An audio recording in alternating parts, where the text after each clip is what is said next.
It's midnight and you're tuning in to Nightline with me, Liyana Hassanel. The top stories.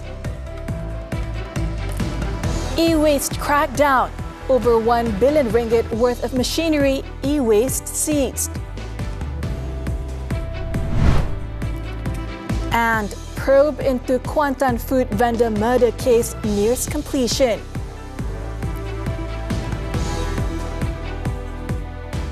Good morning. A Chinese national scientist was among 27 individuals arrested in a raid on an illegal electronic waste processing factory in Sungai Siput, Perak. During the operation, various items, including machines and equipment worth 1.3 billion ringgit, were seized from the premises, located in the Rimba Panjang industrial area. The raid was conducted by the Ulu Kinta General Operations Force GOF in collaboration with the Perak Department of Environment DOE across a 4.8-hectare site and was part of a nationwide special operation codenamed Op Hazard on Saturday.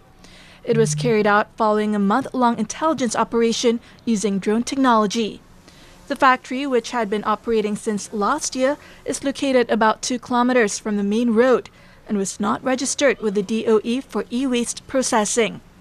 The facility was equipped with multiple processing and smelting machines, e-waste incinerators, as well as a laboratory for extracting valuable metals. The 60-year-old scientist was responsible for managing the laboratory's operations. Checks revealed the e-waste was imported from several countries through Port Klang and falsely declared as other goods.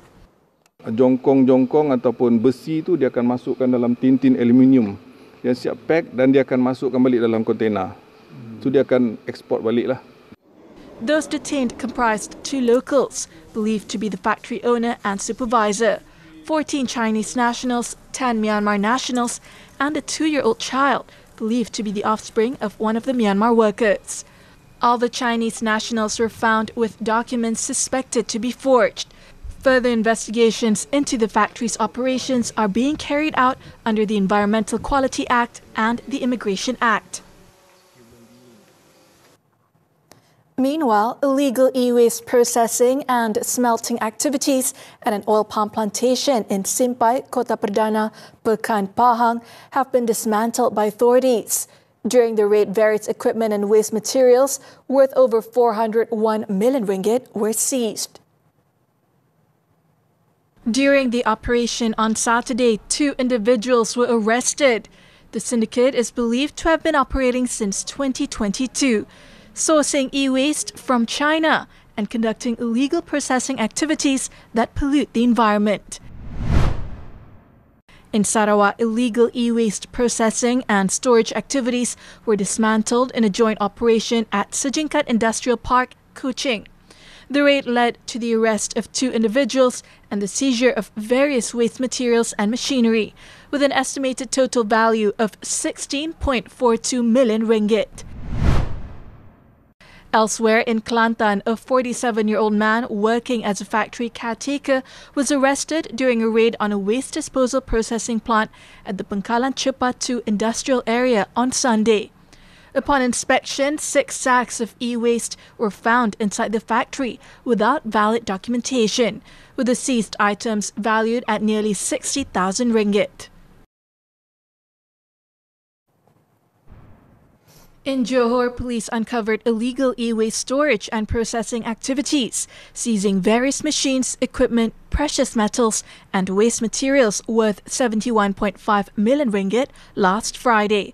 This followed raids on 3 factories in Mukim Plentong, Desa Cemerlang, and Ulu Tiram as part of a special operation codenamed Op Taring Landai.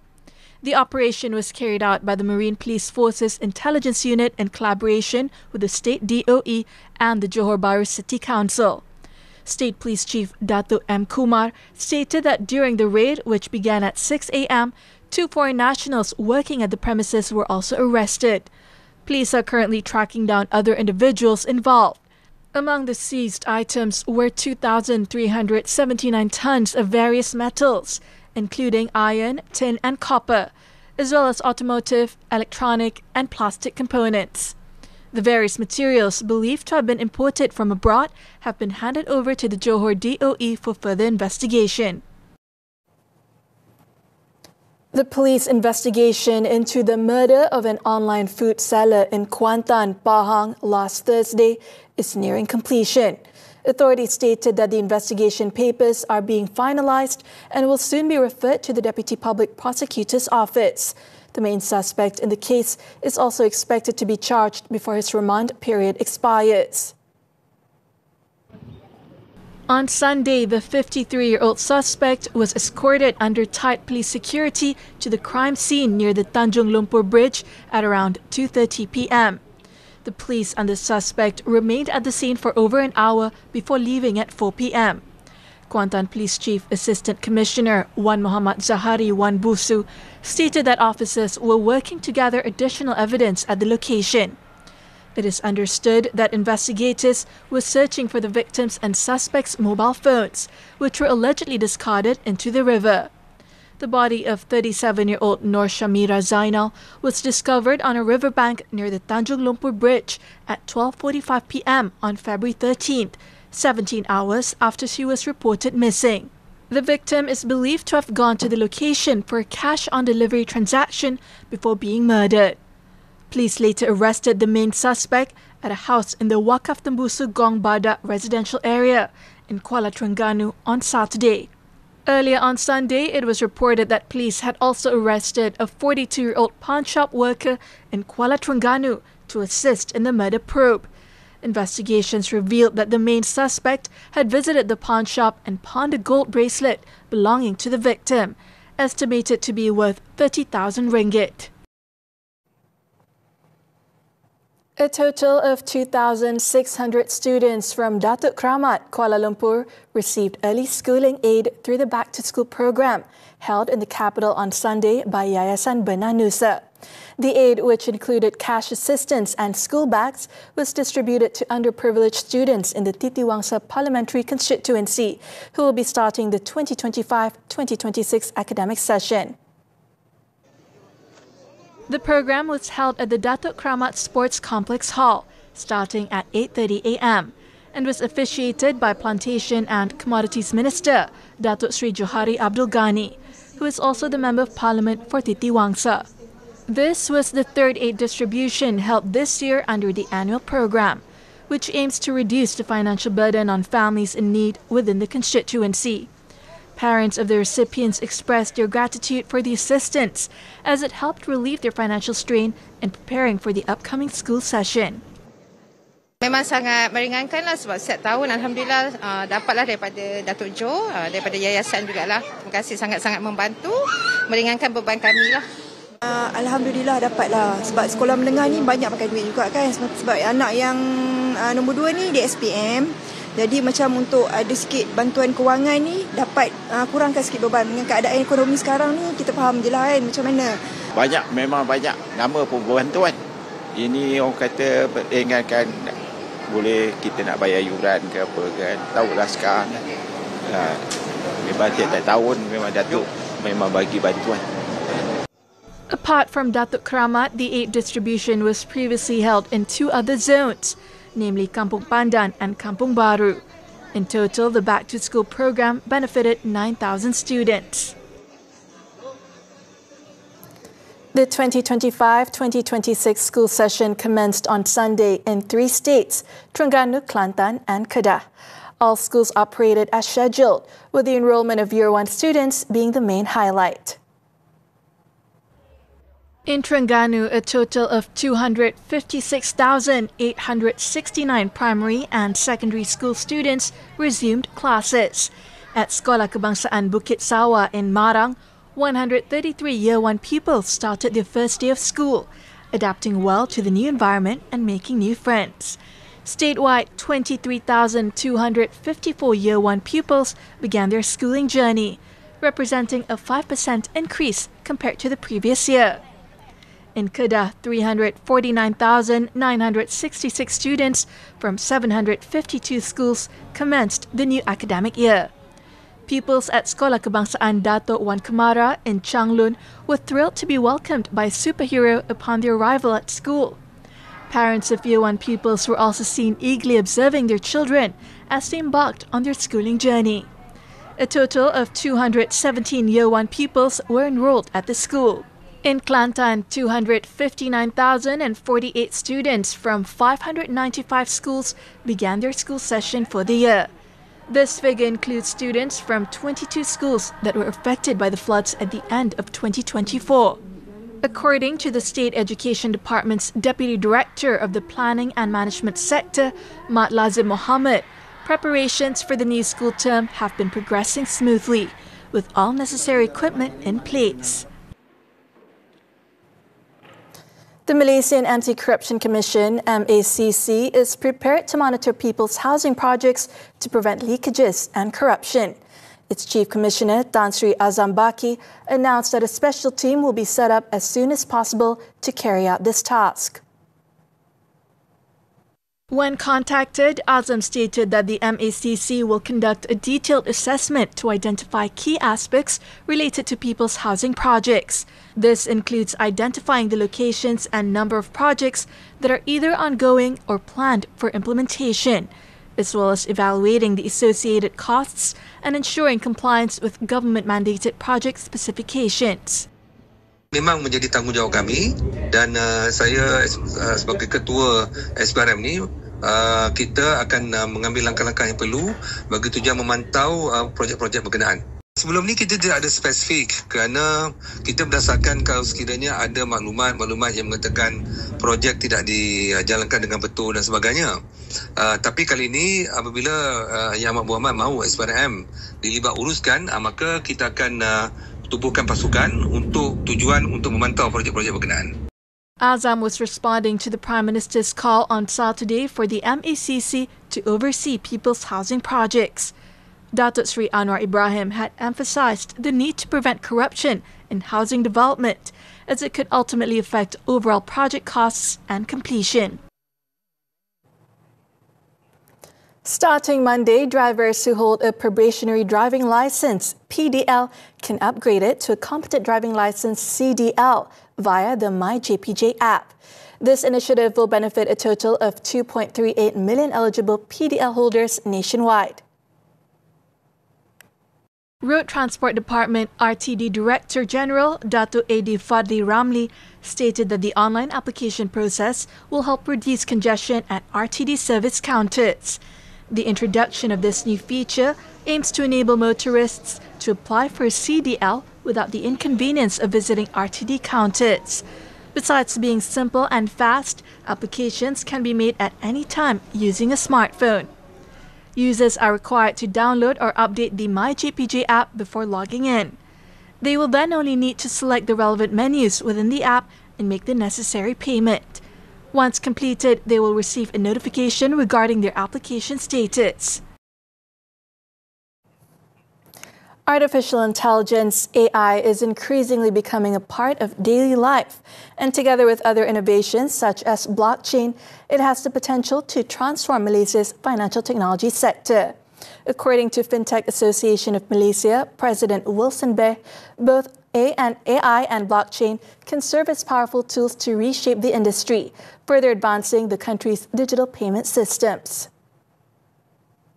I believe for AI, it has the ability to help understand the consumer behavior and also consumer needs even better when it comes to payment, so that the financial services could be curated in a more accurate, personalized manner. And when it comes to blockchain, or rather the technology beneath blockchain, distributed ledger technology, it could help the payment system to be developed and built in a more secured manner.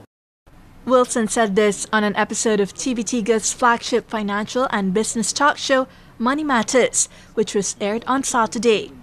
He also explained that Malaysia is at the forefront financial technology innovation in Southeast Asia due to policies by Bank Negara Malaysia and the Securities Commission.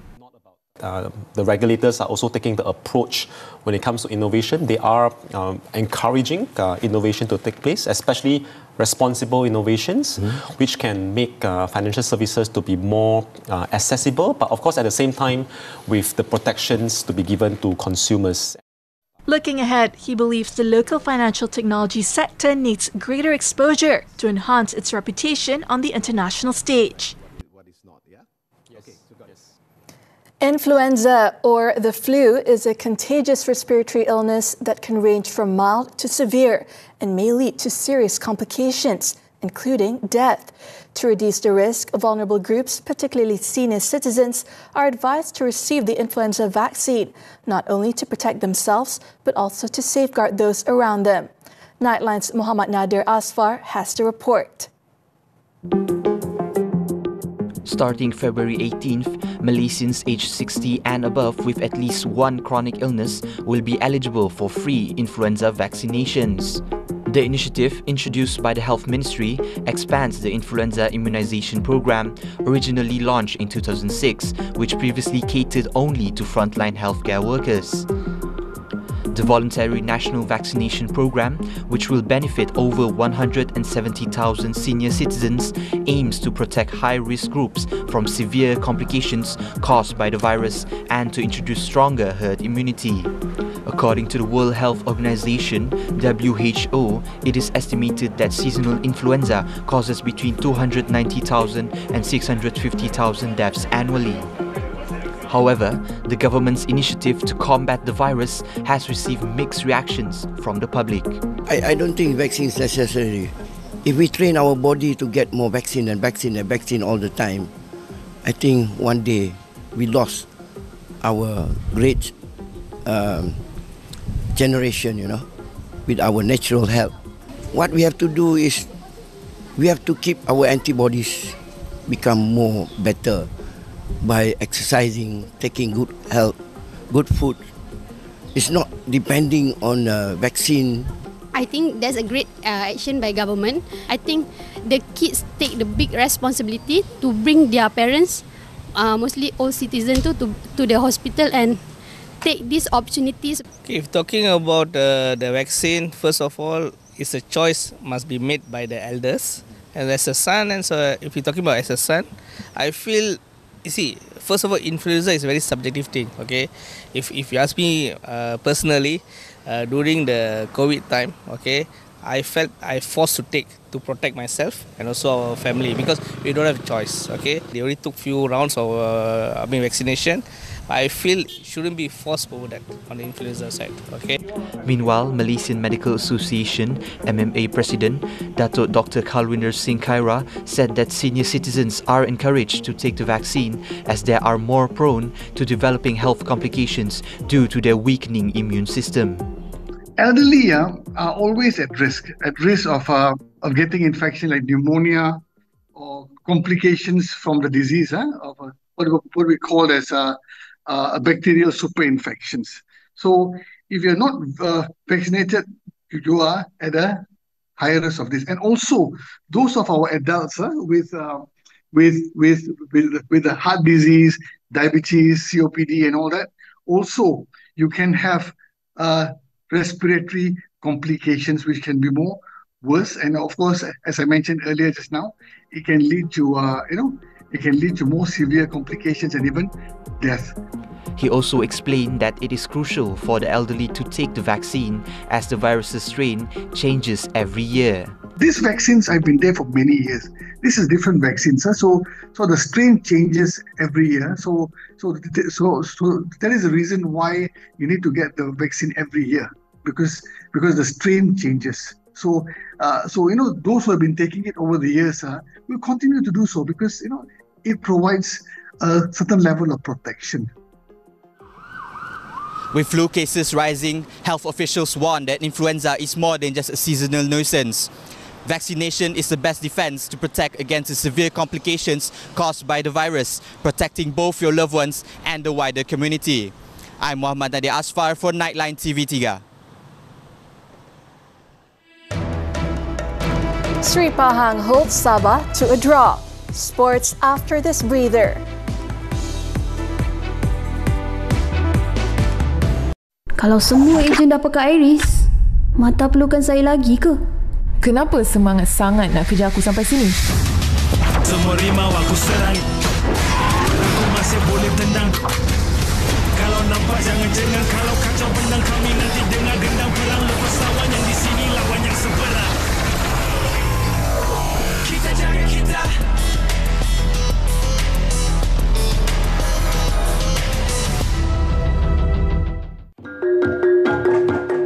Kecewa lah pada segelintir dara kita itu yang kadang merendahkan budaya warisan kita sendiri. Sedangkan ini warisan patutnya pada zaman moden itu kita lestarikan, tak sepatutnya kita lupakan. Barungan ki wis tak anggap koyok darah dagingku. Barungan ki lah nek iso ben terus milih neng keturunanku sampai kapan-kapan.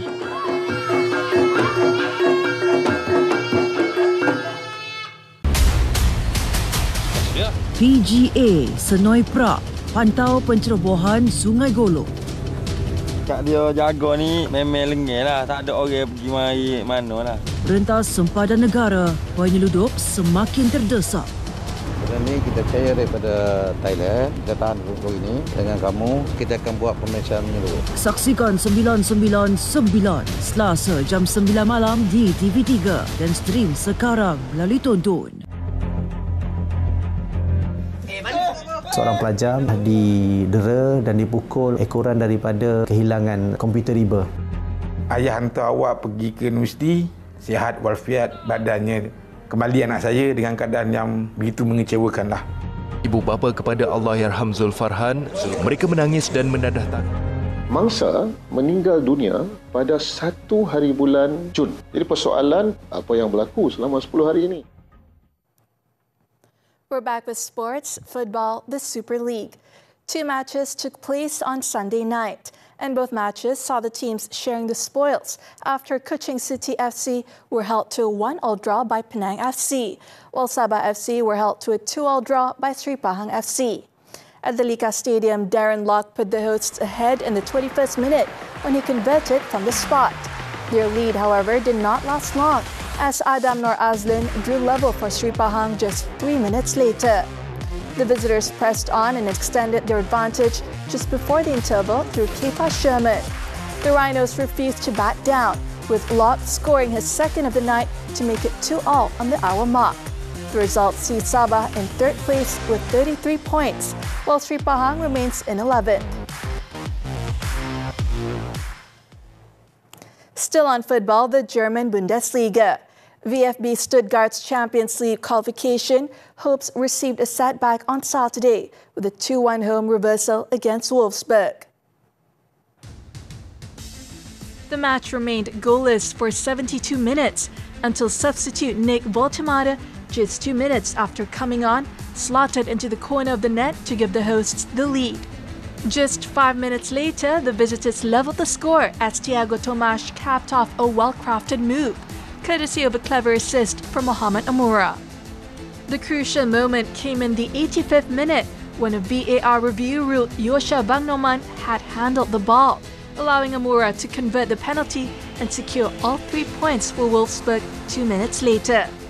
Ralph Hasenhüttl's men held on to move to 8th place with 33 points, while Stuttgart dropped to 6th. Turning to tennis, the 2025 Argentina Open.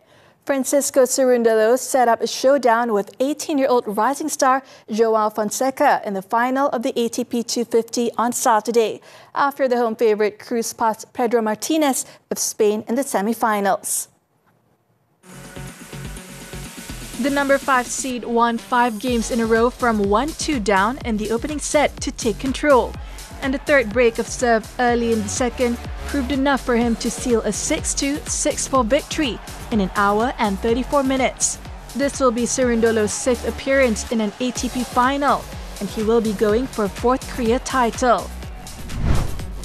Earlier, Brazilian teenager Fonseca became the youngest clay court finalist since Carlos Alcaraz in 2021, when he reached the championship match. The 99th ranked Fonseca overcame Laslo Djere of Serbia 7-6, 5-7, 6-1 in a dramatic semi-final, where he held his nerve, having seen a match point saved by his experienced opponent in the 9th game of the second set.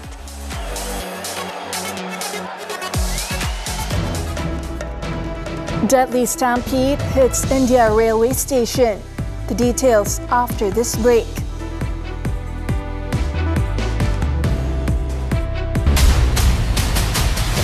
PGA Senoi Pra pantau pencerobohan Sungai Golo.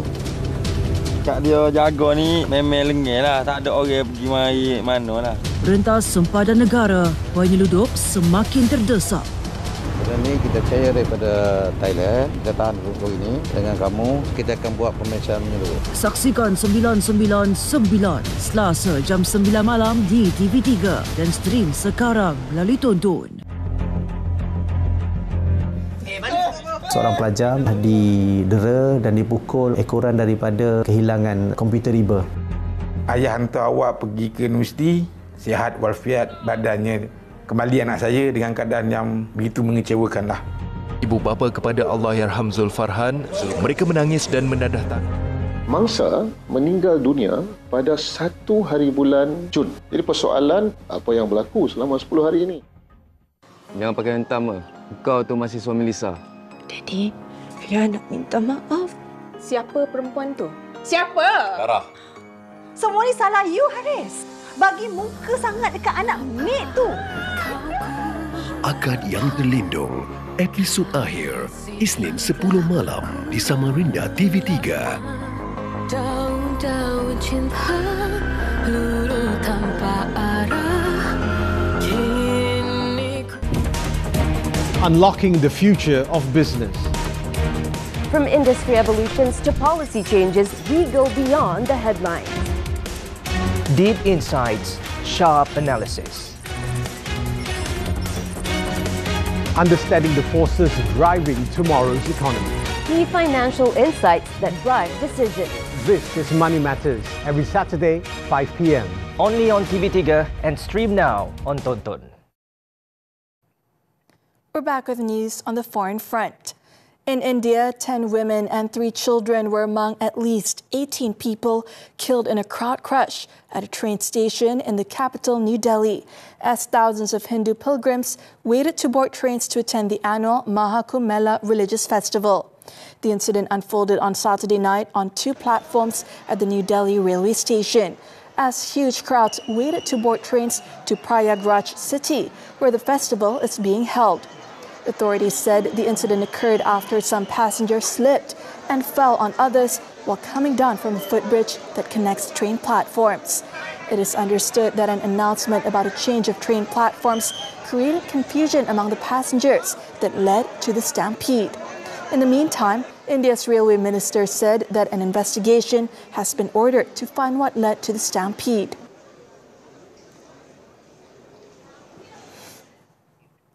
A Syrian asylum seeker was arrested after a teenager was stabbed to death and 5 other people were wounded in southern Austria on Saturday, sending shockwaves through the Alpine nation. Police said the 23-year-old suspect was detained at the scene in Villach, a town near the border with Italy and Slovenia. It was reported that the incident happened just before 4 p.m. local time Saturday near the town's main square. Of the total injured, 3 victims of the stabbing rampage were placed in intensive care on Sunday. Officials are yet to establish a motive, but have involved extremism specialists in the investigation. The attack comes just 2 days after a suspected Afghan asylum seeker rammed a car into people in the city of Munich in neighboring Germany.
As we wrap up Nightline this time around, let's take a look at Hong Kong's first twin panda cubs, who made their much-anticipated public debut on Sunday, delighting crowds with their playful antics as they climbed trees and rolled around their enclosure.